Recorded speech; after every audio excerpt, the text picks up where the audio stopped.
Hello అందరికీ welcome to our channel. నేను మీ కోట ప్రవళిక. అందరూ ఎలా ఉన్నారు, బాగున్నారా?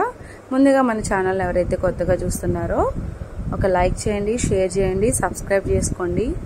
అలాగే స్టార్టింగ్ నుంచి ఎండింగ్ వరకు వీడియో ఎక్కడ స్కిప్ చేయకుండా చూడండి. అప్పుడైతే ఈ రెసిపీ మీకు క్లియర్గా అర్థమవుతుంది. టేస్టీ యమ్మీ యమ్మీ ఈ రెసిపీని మీరు కూడా ట్రై చేసేయచ్చు. ఈ రెసిపీ ఏంటా అని చూస్తున్నారా? అదేనండి, Sunday special egg dum biryani. Egg dum లాగే ఉంటుంది, అంటే అన్ని రుచుల్లో ఇదొక రుచి హైలైట్ అనమాట. ఎగ్స్తో అయితే దమ్ బిర్యానీ చేసేసాను. చాలా అంటే చాలా బాగుంది. అచ్చం రెస్టారెంట్ స్టైల్ లాగా చేశాను అనమాట. మీరు కూడా నేను చెప్పిన టిప్స్ ఫాలో అవుతూ చేస్తే మీరు కూడా ఈ రెసిపీ టేస్ట్ చేసి బాగానాల్సిందే. రండి ఇప్పుడు మన ప్రిపరేషన్లోకి వెళ్ళిపోదాం. ముందుగా ఒక ఎంటీ బౌల్ తీసుకోండి. నేనైతే 4 ఎగ్స్ బాయిల్ చేసుకున్నాను. సాల్ట్ వేసి బాయిల్ చేసుకొని ఇలా పీల్ తీసేసుకొని రెండు వైపులా ఎగ్గుకి రెండు వైపులా ఇలా కట్ అనేది పెట్టుకుంటున్నాను.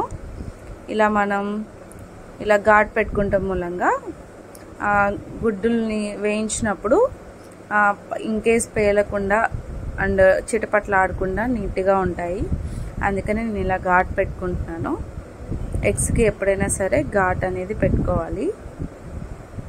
ఇప్పుడు దీంట్లోకి 2 చిటికెళ్ళు పసుపు, 3 చిటికెళ్ళ కారం, అలాగే పించ్ ఆఫ్ సాల్ట్, అలాగే ఒక హాఫ్ నిమ్మ చెక్కని ఇలా స్క్వీజ్ చేసి వేసేసుకోండి. ఇది ఇప్పుడు దీనికి పట్టించేయాలి. మ్యాగ్నేట్ చేసుకోవాలి. ఎగ్స్ని ఇలా మ్యాగ్నేట్ చేసుకొని మూత పెట్టేసుకొని హాఫ్ అన్ అవర్ వరకు దీన్ని కదపకుండా పక్కన పెట్టేసుకోవాలండి. ఇలాగ మొత్తాన్ని నేను చూపించిన విధంగా మ్యాగ్నేట్ చేసేసుకొని మూత పెట్టి పక్కన పెట్టేసుకోండి. ఇప్పుడు మనకి ఒక 2 ఆనియన్స్, 2 టమాటోస్, 4 పచ్చిమిర్చి ఇవన్నీ ఇలా కట్ చేసి పెట్టేసుకున్నాను. ఇప్పుడు దమ్ కర్రీలోకి అలాగే రైస్లోకి ఒకేసారి హోల్ గరం మసాలా చూపించేస్తున్నాను.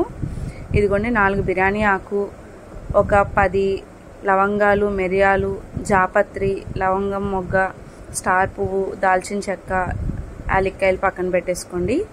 ఇప్పుడు దీంట్లోకి దావత్ పులావ్ బిర్యానీ రైస్ అయితే తీసుకున్నాను.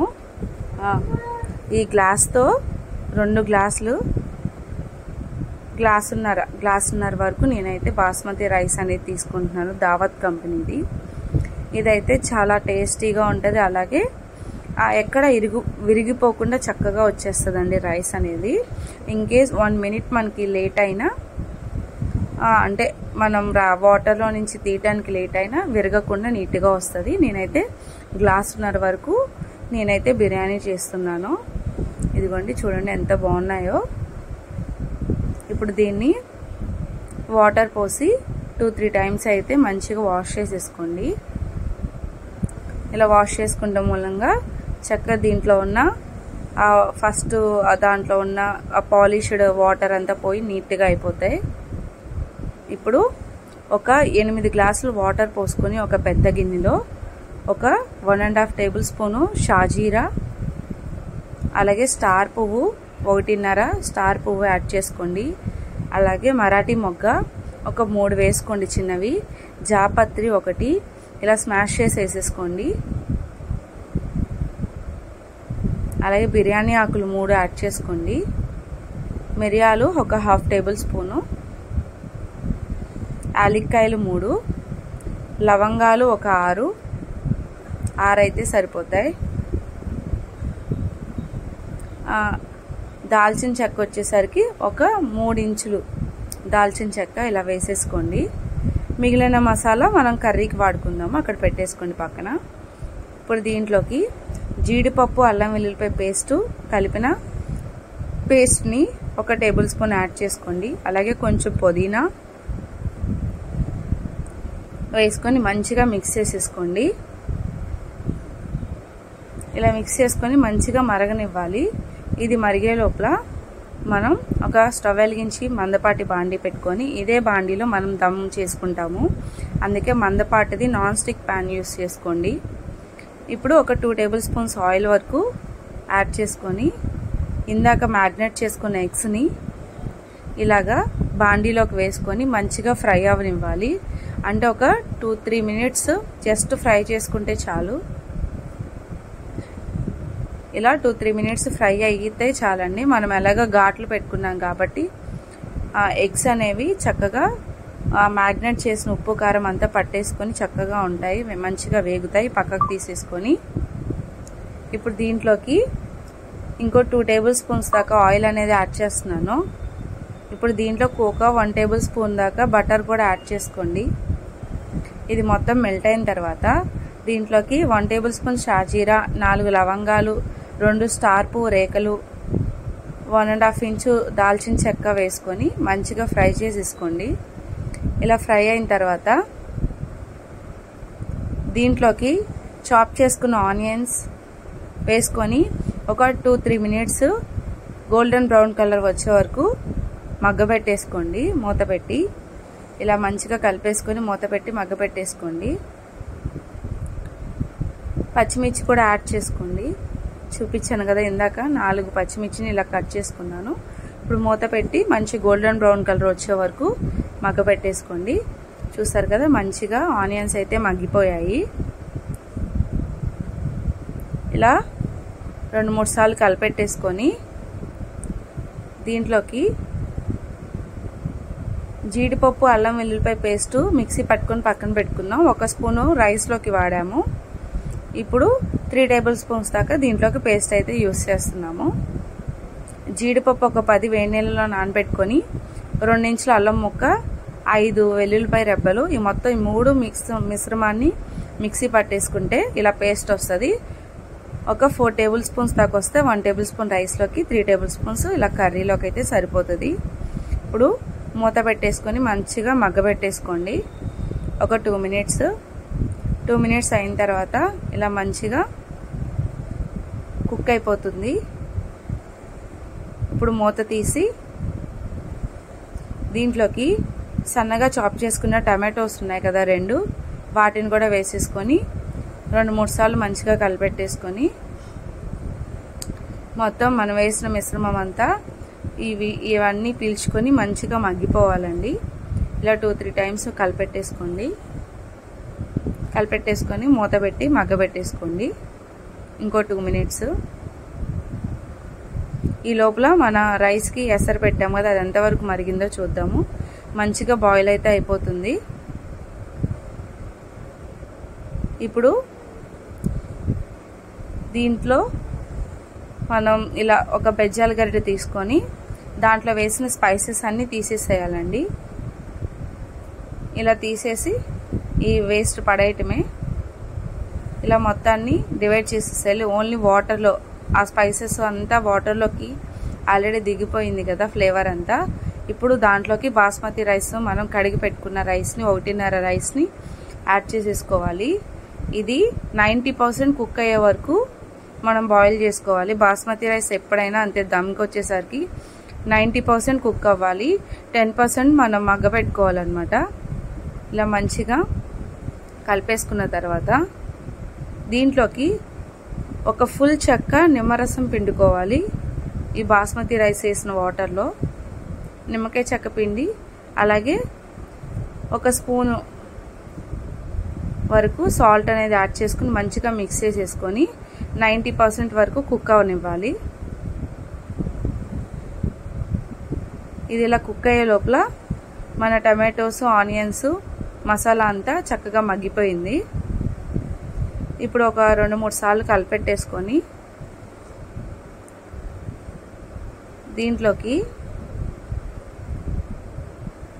1 స్పూన్ దాకా కారం లేదా 1.5 స్పూన్ వరకు కారం యాడ్ చేసుకోండి. మీరు తినే స్పైస్ని బట్టి యాడ్ చేసుకోండి. అలాగే 1/2 టీ స్పూన్ పసుపు, 1 టేబుల్ స్పూన్ జీరా పౌడర్, 1 టేబుల్ స్పూన్ ధనియా పౌడర్ యాడ్ చేసుకోండి. రుచికి సరిపడా సాల్ట్. ఇప్పుడే సాల్ట్ అనేది కొంచెం ఎక్కువ వేసుకోండి. మనం రైస్ కూడా దమ్ చేస్తాం కాబట్టి రైస్కి, కర్రీకి సరిపడా సాల్ట్ అనేది ఇప్పుడే చెక్ చేసి వేసేసుకోండి. ఇలా వేసుకొని మంచిగా 2-3 టైమ్స్ కలిపెట్టేసుకోండి.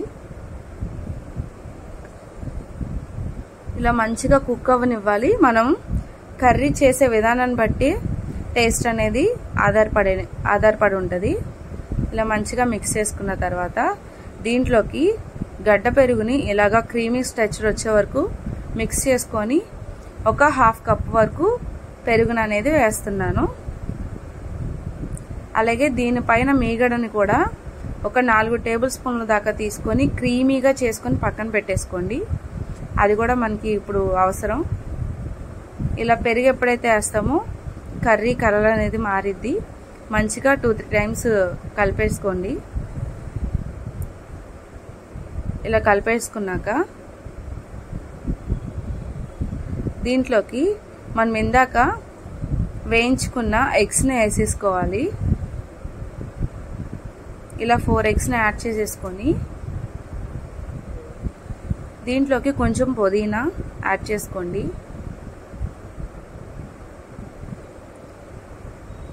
నేను రోస్టెడ్ ఆనియన్స్ కూడా ఆల్రెడీ రెడీ చేసి పెట్టుకున్నానండి. ఆ రోస్టెడ్ ఆనియన్స్ కూడా వేసేస్తున్నాను, ఒక 3 టేబుల్ స్పూన్స్ దాకా. అలాగే కొంచెం కొత్తిమీర యాడ్ చేసుకొని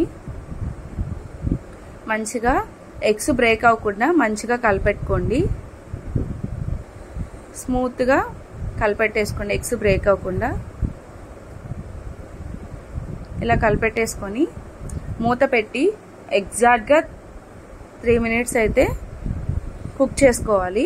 ఆ 3 మినిట్స్ కుక్ అయ్యే లోపల బాస్మతి రైస్ ఒకసారి ఎంతవరకు ఉడికిందో చూద్దాము. చక్కగా ఉడికిపోయిందండి బాస్మతి రైస్ అయితే. ఇప్పుడు స్టవ్ ఆఫ్ చేసేయండి. చూసారా, 3 మినిట్స్కి కర్రీ కూడా కుక్ అయిపోయింది, రైస్ కూడా కుక్ అయిపోయింది. ఇప్పుడు ఒకసారి మిక్స్ చేసుకోండి. ఇప్పుడు సగం కర్రీ అండ్ ఎగ్స్ వరకు సపరేట్ చేసేసుకోవాలి. ఈ 4 ఎగ్స్ని అలాగే సగం కర్రీని ఒక ప్లేట్లోకి తీసేసుకోండి, లేదా ఒక బౌల్లోకి ట్రాన్స్ఫర్ చేసుకోండి. ఇలా ట్రాన్స్ఫర్ చేసుకొని మిగిలిన కర్రీ పాన్ అంతా స్ప్రెడ్ చేయండి. ఒక దగ్గరే కాకుండా పాన్ అంతా స్ప్రెడ్ చేసుకోండి ఈక్వల్గా. అంతా కూడా ఒక సైడే ఉన్నట్టు కాకుండా మొత్తంగా ఈవెన్గా స్ప్రెడ్ చేసేసుకోండి. ఇలా స్ప్రెడ్ చేసుకున్నాక ఉడికిచ్చిన బాస్మతి రైస్ని వాటర్ అంతా తీసేసి ఉత్తి రైస్ వరకు ఇప్పుడు మనం దమ్ వేసుకోవాలి. మంటను మీడియం ఫ్లేమ్లో పెట్టండి 1 మినిట్. తర్వాత స్టవ్ ఆఫ్ చేసేయాలి. జస్ట్ 1 మినిట్ వరకు మంటను మీడియం ఫ్లేమ్లో పెట్టుకోండి. ఇప్పుడు చెప్పాను కదా ఇందాక ఒక 4 టేబుల్ స్పూన్స్ దాకా మేగడని తీసుకొని క్రీమీగా చేసుకోండి అని. ఆ మేగడని ఈ కర్రీ పైన ఒక 2 టేబుల్ స్పూన్స్ దాకా స్ప్రింకిల్ చేసుకోండి. ఇప్పుడు వాటర్ అంతా స్క్వీజ్ చేసి బాస్మతి రైస్ ఇలాగా లేయర్లుగా వేసుకోవాలి. చక్కగా ఈవెన్గా మొత్తాన్ని ఇలాగా చల్లినట్టుగా వేసుకోండి పల్చగా. గరిటన్నర రైస్ అయితే మొత్తం దమ్కి సరిపోతుంది. 2 లేయర్లుగా అయితే వేస్తున్నాను నేను. ఇప్పుడు ఇలా రైస్ వేసిన తర్వాత కొంచెం పుదీనా ఇలా ఈవెన్గా స్ప్రెడ్ చేసుకోండి. అలాగే రోస్టెడ్ ఆనియన్స్ కూడా ఇలాగే స్ప్రెడ్ చేసుకోండి. ఇలా మంచిగా స్ప్రెడ్ చేసేసుకొని కొంచెం కొత్తిమీర కూడా స్ప్రింకిల్ చేసేసుకోండి. బాగా మందపాటి గిన్నె కానీ వెయిట్ ఎక్కువ ఉన్న పైన మూత కూడా వెయిట్ ఎక్కువ ఉన్నదైతే మీకు దమ్ము అసలు ఎగ్జాక్ట్గా వస్తుందండి. అందుకే నేను చెప్తున్నాను. ఇప్పుడు మీగడని కూడా క్రీమీ మీగడని కూడా 1 టేబుల్ స్పూన్ ఇలా వేసుకొని ఇప్పుడు ఇందాక ఎగ్స్ కర్రీ సగం తీసి పక్కన పెట్టుకున్నాం కదా, దాన్ని కూడా ఇంకో లేయర్గా యాడ్ చేసుకుందాము. ఎగ్స్ మట్టికి చాలా జాగ్రత్తగా వేయండి, ఎందుకంటే బాయిల్ అయి ఉంటాయి కాబట్టి స్మూత్ అనేది ఉంటాయి, ఊరికే బ్రేక్ అయిపోతాయి. ఇప్పుడు ఈ కర్రీని ఎగ్ని ఈవెన్గా స్ప్రెడ్ చేసేసుకోండి.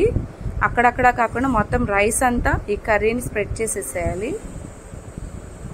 మీరు తీసుకునే క్వాంటిటీని బట్టి కర్రీ అనేది ప్రిపేర్ చేసుకోండి. రైస్ ఎంత తీసుకుంటున్నారో దానికి హాఫ్ కర్రీ ఉండాలి, ఎందుకంటే కర్రీ ఎక్కువ ఉంటే రైస్ అనేది అంత బాగోదు. రైస్కి కర్రీ ఎప్పుడు సగం ఉంటే దమ్ అనేది కరెక్ట్గా వస్తుంది. ఇప్పుడు ఇలా మొత్తం కర్రీ అంతా ఈవెన్గా స్ప్రెడ్ చేసుకున్న తర్వాత ఇంకో గరిటెన్నర బాస్మతి రైస్ ఉంటుంది, దాన్ని ఇంకో లేయర్గా యాడ్ చేసుకుందాం. వాటర్ అనేది ఉండకూడదండి, మొత్తం స్క్వీజ్ అయిపోవాలి, ఎందుకంటే 90% ఉడికిచ్చాం కాబట్టి ఇంకా వాటర్ ఉంటే మనకి దమ్ అనేది పొడి పొల్లాడుతూ రాదు, అది ముద్ద అయిపోద్ది. అందుకని 90% కుక్ అయిన తర్వాత వాటర్ అంతా ఇంకేసి అప్పుడు బాస్మతి రైస్ని తీసుకోవాలి. దీంట్లో కొంచెం పుదీనా, కొంచెం కొత్తిమీర, రోస్టెడ్ ఆనియన్స్ కూడా వేసేసుకొని, కుదిరితే వేయించిన జీడిపప్పు ఉన్న వేసుకోండి. అలాగే క్రీమీ మీగడను కూడా పైన వేసేసుకోండి. ఇలా క్రీమీ మీగడ కూడా వేసేసుకోండి. మొత్తం ఇంకేమైనా స్పైసెస్ ఏమైనా వేసుకోవాలన్నా మీరు వేసుకోండి. పైన గరం మసాలా అలా చల్లాలంటే చల్లండి, నేనైతే వేయట్లేదు. అలాగే 1 టేబుల్ స్పూన్ దాకా కౌ ఘీ అనేది యాడ్ చేస్తున్నాను. ఇలా యాడ్ చేసేసి బాగా బరువాటి మూత ఏదైనా ఉంటే అది పెట్టండి. అలాగే గాలి వెళ్లకుండా ఆ మూతకి హోల్ ఉందండి, గాలి వెళ్ళటానికి హోల్ ఉంది, అది కూడా నేను టిష్యూతో కవర్ చేసేసాను. ఇప్పుడు మీరు దోశలు వేసే తవా ఉంటుంది కదా, ఆ తవాని హై ఫ్లేమ్లో ఒక 5 మినిట్స్ హీట్ చేసిన తర్వాత ఆ తవా మీద ఈ పాన్ అనేది పెట్టేసేయండి, ఈ కళాయి అనేది పెట్టేసి మంటని లో ఫ్లేమ్లోకి పెట్టేసి ఎగ్జాక్ట్గా 6 మినిట్స్ అయితే దమ్ చేసుకోవాలి. ఎక్కడ గాలి అనేది వెళ్లకుండా ఎగ్జాక్ట్గా 6 మినిట్స్కి దమ్ అయితే చూసారా ఎంత నీట్గా కుక్ అయిందో. స్మెల్ అయితే సూపర్ ఉందండి, చాలా చాలా బాగుంది స్మెల్ అయితే. ఇప్పుడు దీన్ని అట్ల పుల్ల సాయంతో కింద నుంచి నిదానంగా తీసి లేయర్ లేయర్గా ఇగో ఇలా నేను చూపిస్తున్న విధంగా పైన ఇలా జస్ట్ అలా తీస్తే ఎంతో యమ్మీ అండ్ టేస్టీగా ఉంది. ఎగ్ దమ్ బిర్యానీ అయితే రెడీ అయిపోతుంది, రెడీ అయిపోయింది. నేను టేస్ట్ చేయడానికి రెడీగా ఉన్నాను. ఈరోజు రెసిపీ ఇదండి, egg dum biryani hotel style అయితే చేసేసాను. నా వీడియో, నా రెసిపీ మీకు నచ్చింది అనుకుంటున్నాను. నచ్చితే లైక్ చేయండి, షేర్ చేయండి, కామెంట్ చేయండి. మన వీడియోస్ని ఫాలో అవుతూ ఉండండి. అలాగే మీకు ఇంకేమైనా రెసిపీస్ కావాలనుకుంటే కామెంట్ చేయండి, ఆ రెసిపీస్ కూడా నేనైతే చేసి మీకు చూపిస్తాను. డెఫినెట్లీ ఈ రెసిపీని మీరు కూడా ట్రై చేయండి.